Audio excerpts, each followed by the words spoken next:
கருணை போற்றிவோம். ஓம் முற்றுடை கரத்தாய் போற்றிவோம். ஓம் குணநல் நவத்தாய் போற்றிவோம். ஓம் யோகநல் குருவே போற்றிவோம். ஓம் ஒளியன ஆனாய் போற்றிவோம். ஓம் எந்திர கிருவே போற்றிவோம். ஓம் மந்திர தாயே போற்றிவோம். ஓம் கொடுவாய் போற்றிவோம். ஓம் பிரவினோய் அருவாய் போற்றிவோம். ஓம் மாயவன் நன்றையே போற்றிவோம். ஓம் சேயவன் தாயே போற்றிவோம். ஓம் திருமுற தாயே போற்றிவோம். ஓம் குருதவன் நெறிப்பாய் போற்றிவோம். ஓம் வேர்வினை ஆழ்வாய் போற்றிவோம். ஓம் வினையெல்லாம் தீர்ப்பாய் போற்றிவோம். ஓம் அஞ்சன அருவாய் போற்றிவோம். ஓம் ஆரிய பலனே போற்றிவோம். ஓம் கண்ணொளி காப்பாய் போற்றிவோம். ஓம் கருப்பொலி தருவாய் போற்றிவோம். ஓம் அருள்மொழி செய்வாய் போற்றிவோம். ஓம் அன்பொழி கொடுப்பாய் போற்றிவோம். ஓம் கண்ணிலே வருவாய் போற்றிவோம். ஓம் கத்திலே விளைவாய் போற்றிவோம். ஓம் மக்களை காப்பாய் போற்றிவோம். ஓம் அருளோயை தடுப்பாய் போற்றிவோம். ஓம் எத்திசை மானாய் போற்றிவோம். ஓ இதேமா வீணை போற்றிவோம். ஓம் முக்கமே ஒளியே போற்றிவோம். ஓம் உள்ளுரை இருந்தே போற்றிவோம். ஓம் வடக்கை தருவாய் போற்றிவோம். ஓம் வடக்கழிந்த அருவாய் போற்றிவோம். ஓம் நாடமே நலமே போற்றிவோம். ஓம் நரிமகர அமர்வாய் போற்றிவோம். ஓம் ஒற்றுமை சொல்வாய் போற்றிவோம். ஓம் உயர்நெறி கருவாய் போற்றிவோம். ஓம் நித்தம் காப்பாய் போற்றிவோம். ஓம் நேரமும் ஆழ்வாய் போற்றிவோம். ஓம் பத்தினி கணிதோ போற்றிவோம். ஓம் பாரதி உனக்கே போற்றிவோம். ஓம் சேயே போற்றிவோம். ஓம் இல்லையே தாயே போற்றிவோம். ஓம் ஏழை அன்னை போற்றிவோம். ஓம் ஏதுவார் துணையே போற்றிவோம். ஓம் காரணி பகைத்தாய் போற்றிவோம். ஓம் கண்மணி போற்றிவோம். ஓம் சக்தி பொருளே போற்றிவோம். ஓம் சங்கர தருவாய் போற்றிவோம். ஓம் சக்தி போற்றிவோம். ஓம் ஐமை மக்களே போற்றிவோம். ஓம் ஆராதனை நிலையே போற்றிவோம்.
சார் பக்கத்தில் போயிடுங்க சார். டீப்பாக போயிடுங்க. மூஞ்சி தெரிய மாட்டேங்குது. நல்லா மூஞ்சி தெரியற மாதிரி இருக்கு.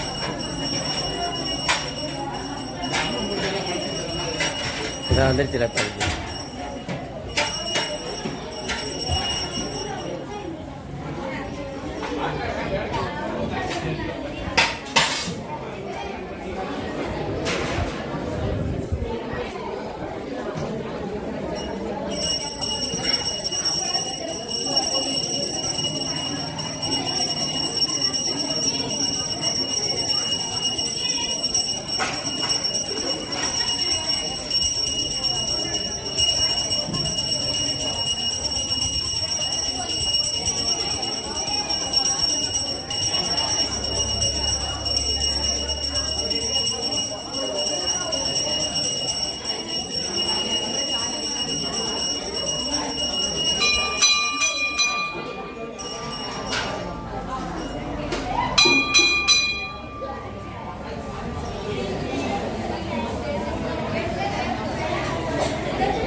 அங்க இல்ல இங்க